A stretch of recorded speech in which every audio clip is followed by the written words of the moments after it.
If you will get better, everything will get better for you. What a clear message that was for me.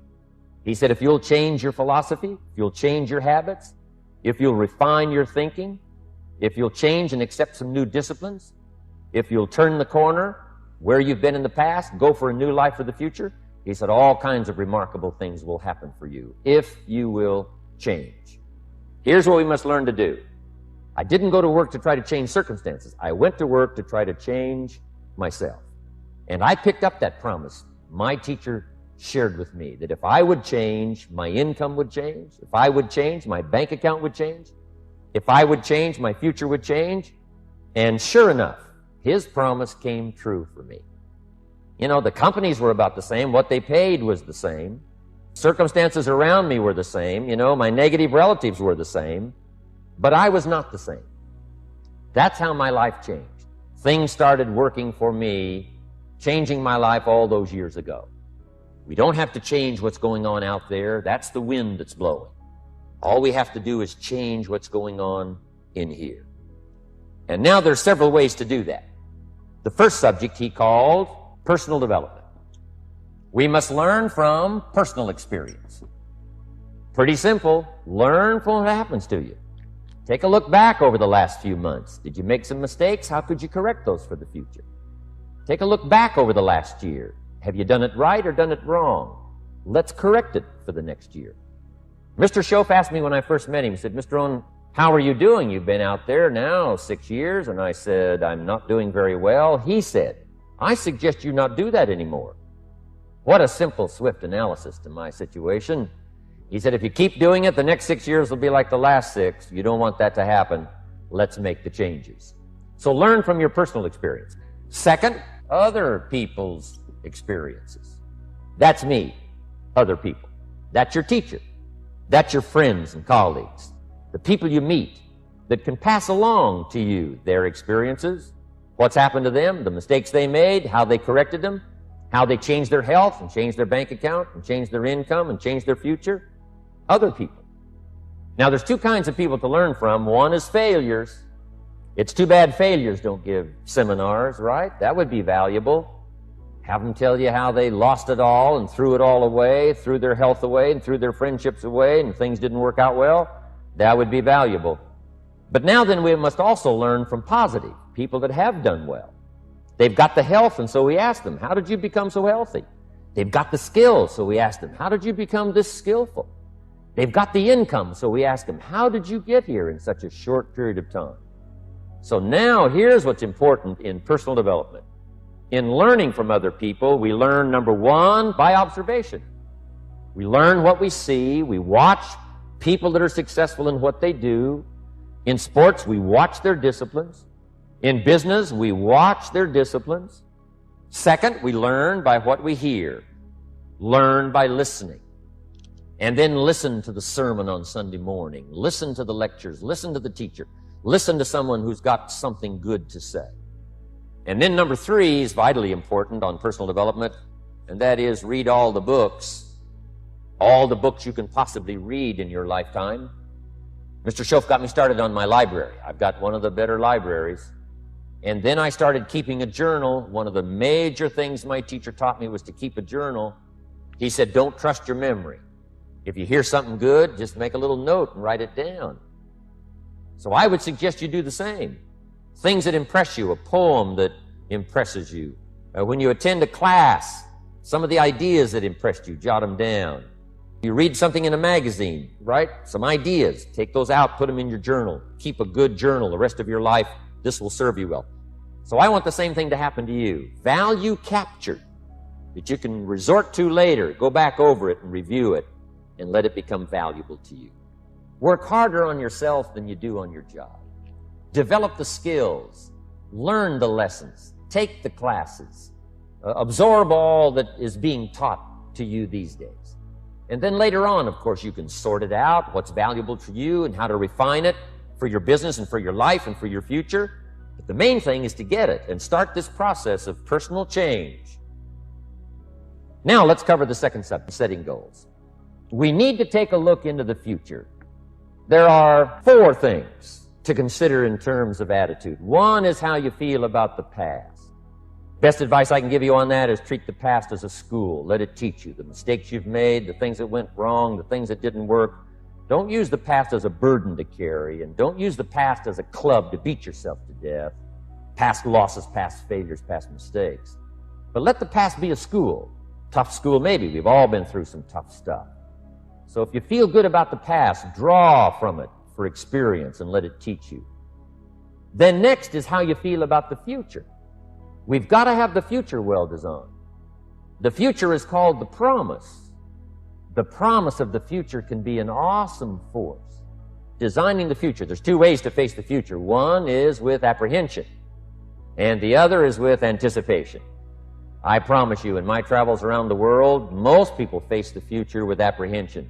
And here's why. They don't have it well designed.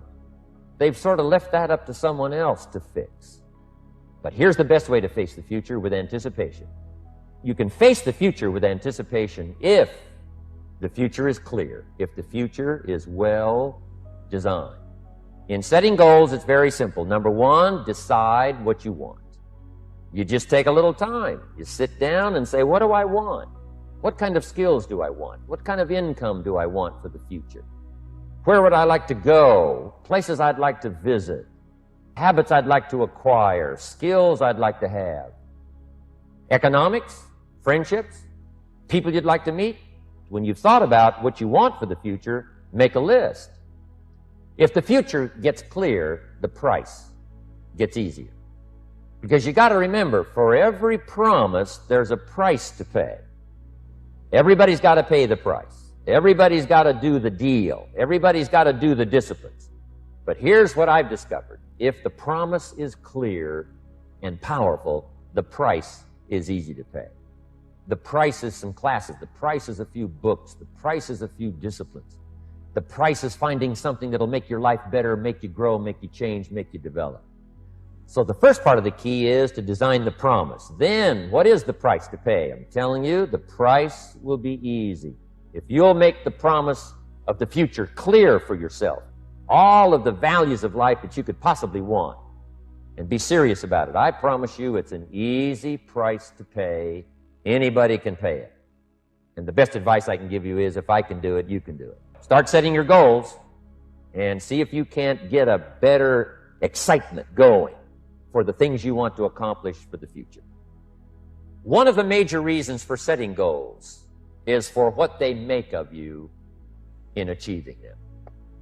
My teacher advised me when I first got started at age 25, he said, Jim, why don't you set a goal to become a millionaire? I'm here to help you. And he said, here's why. For what it will make of you to achieve it. Set the kind of goals that will make something of you to achieve them.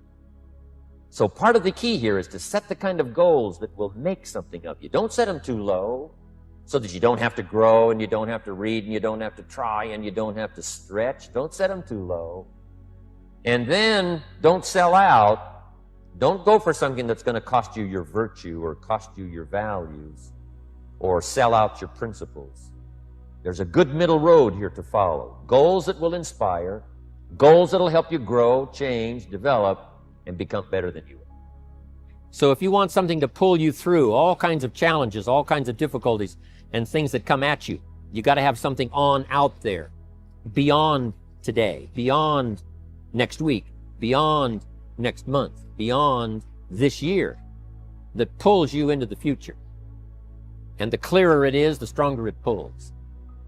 The more dynamic it is, the more it affects your life, your spirit, your heart, your soul. It also creates imagination. It gets your mind working on how to achieve that purpose. And if your mind will work, and if your heart works, and if your spirit works, and if you have good input, like good ideas, I'm telling you, there isn't anything you can't accomplish. Ideas gather dust, they don't produce at all by themselves. It's like philosophy is not the end. Philosophy is the beginning. Philosophy must be invested. When I talked about philosophy, attitude, and disciplines, they must be invested. And if you invest philosophy and attitude in disciplines, then they produce results. Here's a good phrase. Wisdom uninvested in labor is wasted. Attitude, even the highest of attitude, which is faith. Faith uninvested is wasted, produces nothing. So the name of the game is not faith. The name of the game is not philosophy. The name of the game is to put faith and philosophy into activity so that it starts making progress.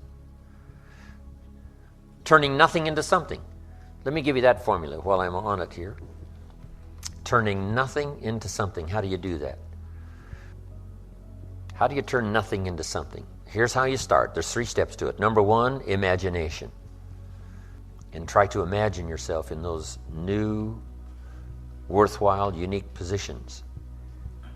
So imagination starts to change everything. Now, imagination is not tangible, but it is almost real. Almost real. It's not real, but it's almost real.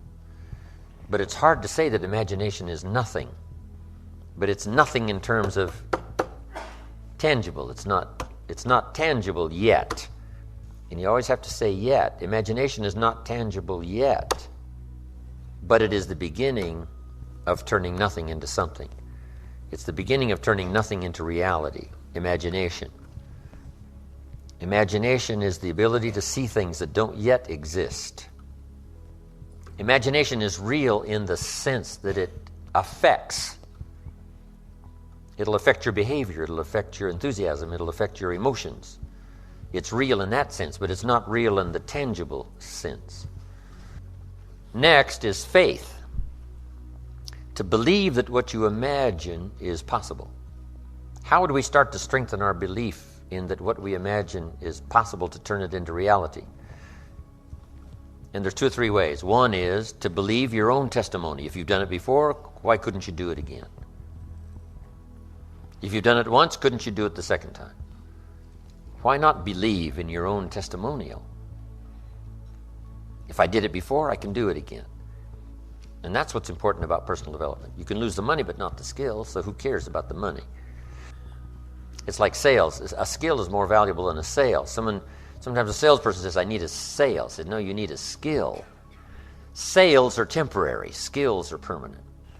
Now we move to faith to believe that what we imagine is possible. So we study our own testimonial. If we've done it before, we can do it again. Here's what else we study. Other testimonials of somebody who did it. Somebody that built a hotel said, yes, I started with some plans and finally believed it was possible, and here it is. Say, well, if it's possible for one, it's possible for another.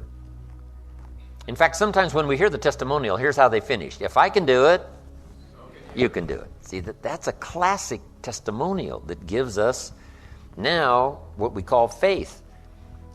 And one of the ancient wise writers said, faith is generated by what we hear. The vocabulary of what we hear, the vocabulary of what we read. That generates faith, to believe that it's possible. Now, faith is not reality. You can't say faith is nothing because it affects. It's like radiation. To us, it's nothing because it can't be seen. Right? You can't see it, but it has an incredible effect. And that's true of faith. Faith can't be seen, right, with the natural eye. It can't be seen, but it has an incredible effect on your attitude, on your behavior, on your disciplines, on your work for the day, and all the rest. Here's what one writer described faith. Faith is a substance of hope. Now, it's not a substance like a brick being a piece of the hotel, but it's almost. It's so close, it's substance. And the writer also said it's so close, it's evidence. Now, not evidence you can see, but tangible evidence that's just as real as all of our human experiences that can't be touched, can't be seen. It's called the unseen magic. Language is the unseen magic. It can't be seen. The words can't be seen as they're transmitted from the speaker to the one who listens, but it can have a profound effect. That means it's more than nothing. Language is more than nothing, but to create something out of nothing, we start with imagination, then we move to faith, which believes it's possible, which is almost real. But now here's what we do with faith and imagination. We deposit it in disciplines and activity. Because faith without the activity serves no useful purpose. Imagination without the activity to translate it into reality serves no purpose. But wisdom and faith deposited in activity creates reality. The reality of a career, the reality of a hotel that wasn't there. Now here's all you got to do is to turn that around. A few simple disciplines practiced every day,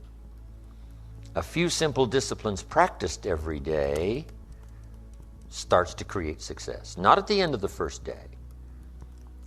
The first day is the end of a new beginning. Humans also need words.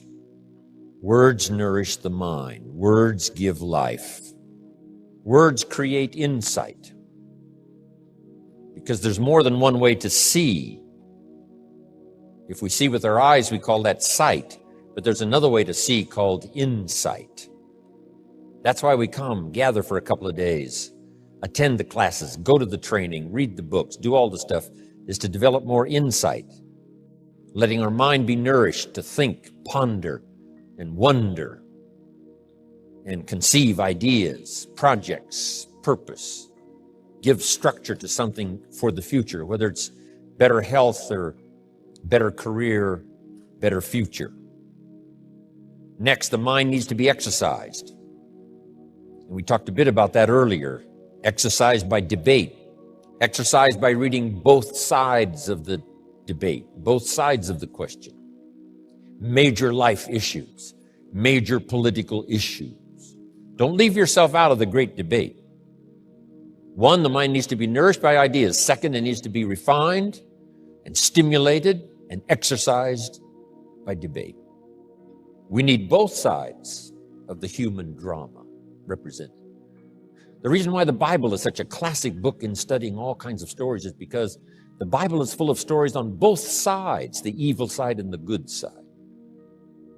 The Bible said, Old Testament said, this king came to power and he was a good king and he ruled for 18 years. And then it says the next king came to power and he was a bad king and he put up idols.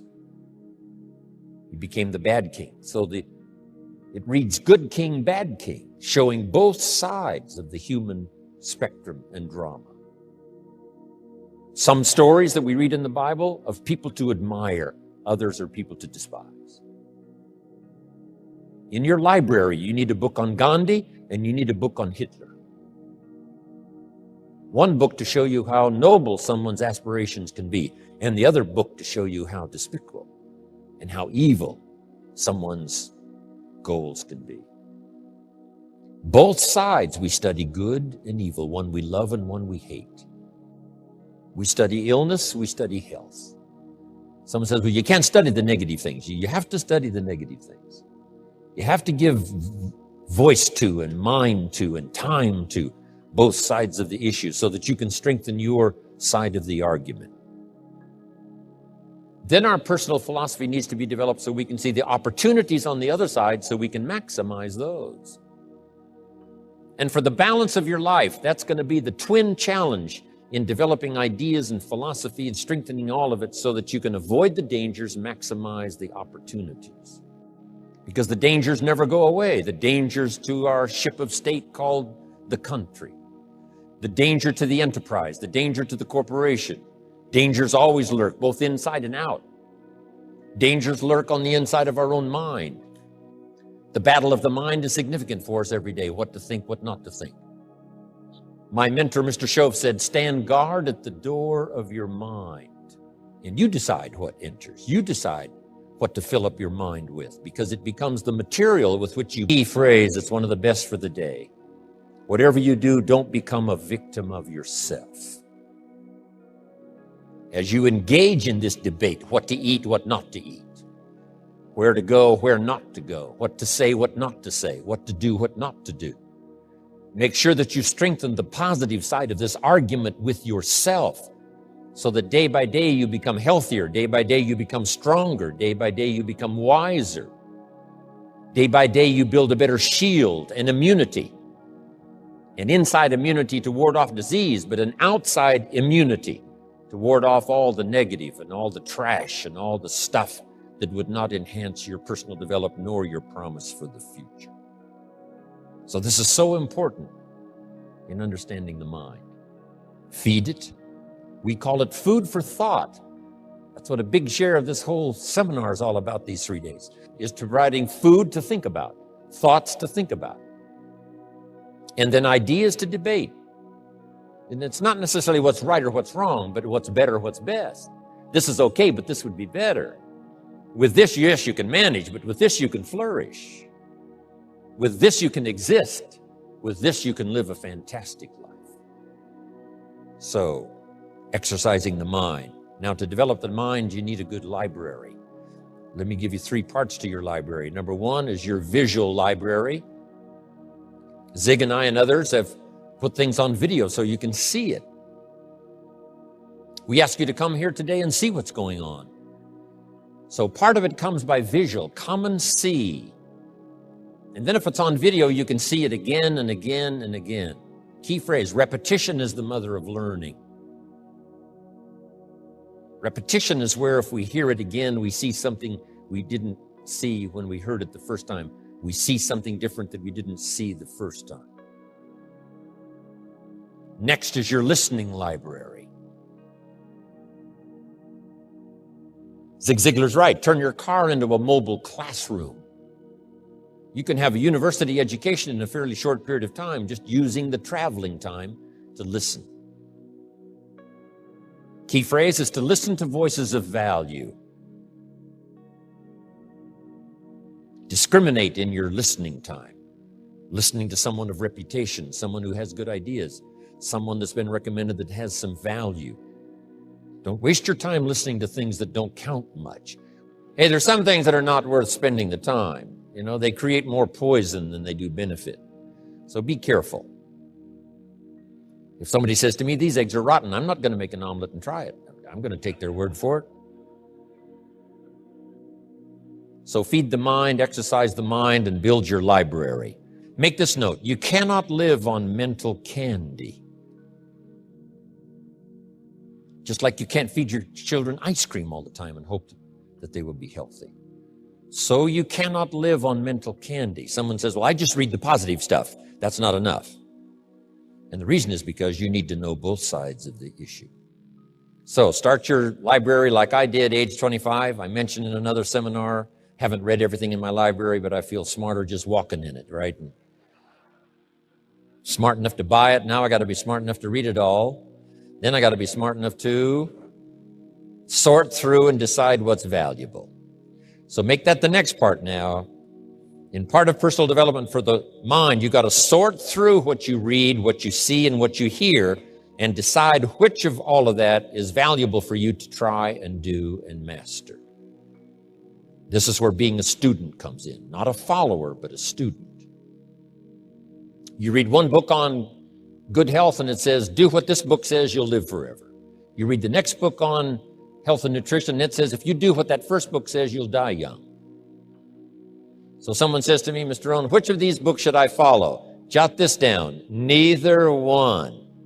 Don't be a follower. Read both books and make up your own mind. Here's what's important in the final analysis. One of the best phrases for the day, make sure what you finally do is the product of your own conclusion. Make sure what you finally do is the product of your own conclusion. Meaning you don't just follow, but you listen to both sides of the argument. You listen to the controversy. You try to master the points on both sides or 3 sides or whatever. Then you start charting your own course. It doesn't say you'll make always the right decision on what course to take or what to do. You can refine as you go. But make sure that what you do is the product of your own conclusions. Conclusions from the debate. Conclusion from what makes the best sense to you to try. Now, jot this down. Also give yourself a chance to change. Some things I held on to that I thought this was it. I'm telling you, after a while I gave it up, found out it wasn't it. So give yourself a chance to change. Refine your philosophy. Refine your direction. If you'll give yourself a chance to do that, here's what will happen down the road a ways. A new door will open that you haven't discovered before. Give yourself a chance to change, reevaluate. So let your library be a testimonial of your dedicated interest in accelerated personal development, that you will read whatever you have to read, you will hear whatever you must hear, and you will watch and see whatever you must see in order to make your life refined and worthwhile and achieve all of your purposes. It takes a lot of effort to learn. It takes a lot of effort to grow. It takes a lot of effort to decide and debate. But jot this down. It's all worth the price. Now, it's also very important intellectually to know whether or not you're headed this way or this way. And once you decide, 10 years from now, I think that the gathering of my intellectual and personal and spiritual and moral and economic treasure may not be that great. The key is to start right now making these changes to walk this new road. But here's what's exciting to me. Just a few daily disciplines makes a great deal of difference in 1 year, 3 years, 5 years. Just a few daily disciplines. And that's what I'd like to talk about in this series, just these few daily disciplines that make the difference, whether you wind up here or here. Good question. 10 years from now, you will surely arrive. The question is, where? We don't want to kid ourselves about where. We don't want to kid ourselves about the road we're walking. I had a day shortly after I met Mr. Schoaf called Do Not Kid Myself Anymore Day. I don't want to go disillusioned anymore. You know, I was using the cross-finger theory back when I was 25, 24, 23. I finally decided that the cross-finger theory was not going to get me what I wanted. That isn't where the treasure lies. That I'm going to have to make sure which of these ways I'm headed. But a few reading disciplines and a few disciplines of mind and a few disciplines of activity, and you can make all the difference in the world whether you wind up here or whether you wind up here. But just a few changes. Sometimes we get the idea that we're doing about 10% and there's about 90% more that we need in order to make the difference for our fortune. And probably the opposite is true, right? We're doing enough things to have arrived here today. We're doing enough things to have bought and shared in the good life so far. And maybe all you need is that extra 5%, 10% of intellectual change, activity change, a refinement of discipline, a refinement of thought. And all we need is the ideas to make those simple changes, and the equity starts gathering in 1 year, 3 years, 5 years, 10 years. I have a good comment for your notes. Now's the time to fix the next 10 years. Now's the time to fix it. Now, sometimes you have to come to grips with reality and with truth. That's what was good for me when I met Mr. Schoaf. I was 25 years old. He was 44 years old. And he brought me a wealth of experience, and he started asking me the tough questions. Big question, he said. Are you reading the books that's going to take you where you want to go in the next 5 years? Excellent question. So you want to make sure. I would assume for all of you, to get where you want to be in the next 5 years, you're either reading the right books or you're not. That's kind of a brilliant statement, right? You're either engaged in the disciplines or you're not. But here's what we don't want to engage in. Disillusion, right? Hoping without acting. You know, wishing without doing. So the key is to take a look and say, where am I?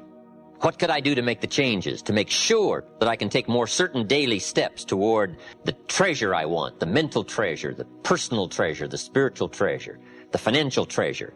I don't want to make any errors. Now's the time to adjust my daily program to take me where I want to go. A good note for you to take. We could all use a little coaching. When you're playing the game, it's sometimes hard to see it all. And if you just take a breather, take a little time out. That's what we're doing here in this lecture series. Take a little time out, listen to someone's experiences, which is what I want to share with you, my experiences, my ideas, and see if it might cause for you a little moment of correction so that you can make some changes that'll add up to some extra worth in the next 1 year, 3 years, 5 years. So, ideas, I hope you'll find here during this series. All kinds of ideas, health ideas, enterprise ideas, living a better life ideas, and primarily for this series, skills of leadership ideas. The next key word is inspiration. Inspiration is a mystery, why some people are inspired and some are not. Who knows what that mystery is? Some people have this incredible zest for life and an appetite for living well and doing well, and others seem to take the ho-hum attitude, let it slide, and hopefully it'll work out anyway.